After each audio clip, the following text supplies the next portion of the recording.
आजकल देश में कुछ राजनीतिक पार्टियां हैं जो देश को बर्बाद करने के चक्कर में लगी है और इसमें अब नाम सामने आया है बिहार सरकार का, नीतीश कुमार की सरकार का, जिन्होंने 90 लाख परिवार को 2-2 लाख रुपया आर्थिक सहायता देने का वादा कर दिया है। अब किसी गरीब को मदद करना कोई गलत बात नहीं, किसी ज़रूरियतमंद को आर्थिक सहायता देना कोई गलत बात नहीं, पर चुनाव को ध्यान में रखते हुए हमारे देश में कुछ राजनीतिक पार्टियां हैं जो एक तरह से कहा जाए तो रेवड़ी बांटने में लगी हुई है।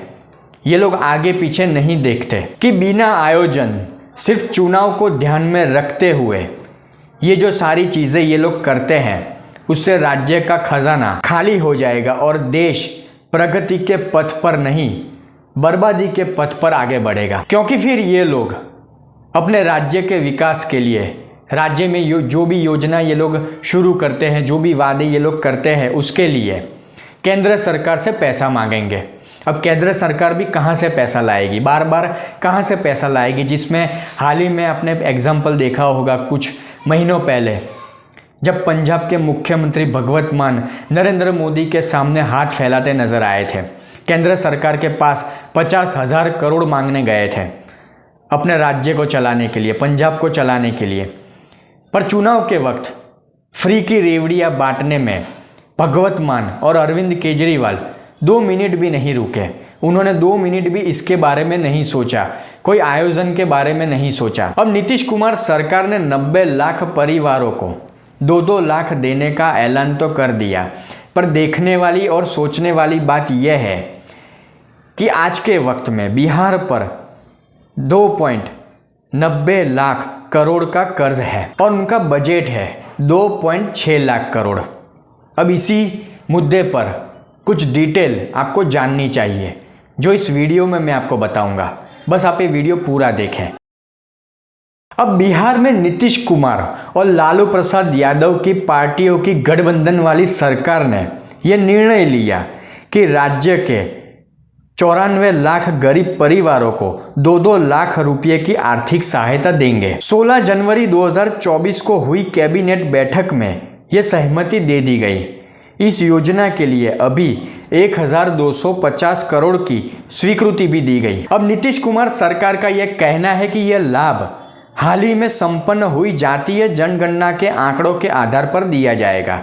बिहार सरकार की जातिगत जनगणना में राज्य में 94,33,000 परिवार ऐसे पाए गए थे जो गरीब श्रेणी में आते थे। अब नीतीश कुमार सरकार का, बिहार सरकार का ये जो कदम है वो हर समझदार और जानकार व्यक्ति को पता चलेगा कि लोकसभा चुनाव करीब है और लोकसभा चुनाव को ध्यान में रखकर ये निर्णय लिया गया है। वैसे भी हिंदुओं को जातियों के आधार पर बांटकर राजनीति करना, हिंदू वोटरों को इस तरह की बातें कर लुभाना इनकी पुरानी आदत है। अब बिहार सरकार ने चुनाव को ध्यान में रखते हुए, लोकसभा के चुनाव को ध्यान में रखते हुए ये ऐलान तो कर दिया।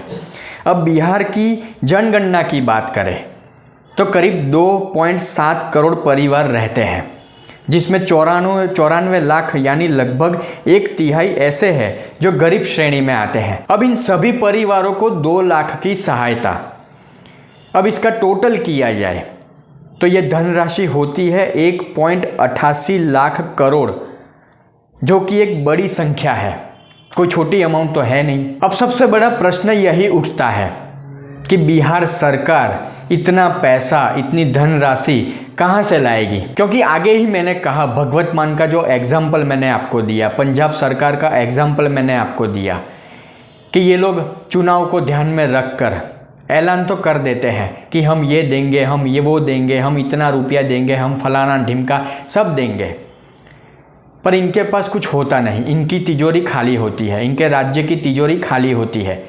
आखिर में पैसा लेने के लिए ये लोग केंद्र सरकार के पास जाते हैं। अब बिहार सरकार की ये जो 2 लाख वाली योजना है, इसके बारे में कहा जाता है कि अगले 5 वर्षों में इसको पूरा किया जाएगा। मतलब ये कहना बिल्कुल गलत नहीं है कि 5 वर्षों के लिए बिहार की जनता को एक लॉलीपॉप चुनाव के वक्त दे दिया गया। अब 5 वर्षों में योजना पूरी करने के लिए बिहार सरकार को हर वर्ष प्रति वर्ष लगभग 37,000 करोड़ का आवंटन करना पड़ेगा। मतलब इतनी रकम बांटनी पड़ेगी। अब इतनी बड़ी रकम का इंतजाम करना बिहार सरकार के लिए पॉसिबल ही नहीं, मुमकिन ही नहीं, क्योंकि बिहार सरकार का कुल बजट 2023-24 को देखा जाए तो 2.62 लाख करोड़ था। ऐसे में 37,000 करोड़ बांटने के लिए बजट को और 15% के आसपास बढ़ाना पड़ेगा। अब सबसे बड़ी बात यह कि बिहार सरकार को अपने यहाँ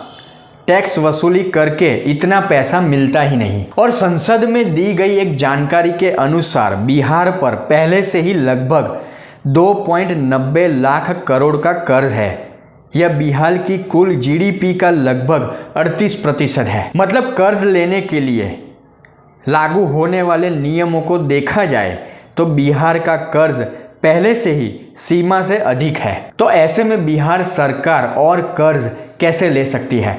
और अगर केंद्र सरकार आने वाले वक्त में बिहार सरकार को कर्ज देने से मना कर भी दे तो इसमें कोई नई बात नहीं होगी, कोई गलत बात नहीं होगी, क्योंकि केंद्र सरकार के पास भी पैसों का पेड़ तो नहीं उगता है। अब इन सभी परिस्थितियों को देखते हुए यही कहा जा सकता है कि यह योजना बिहार सरकार की 2 लाख वाली कुछ दिनों के लिए कागज़ों पर रहेगी।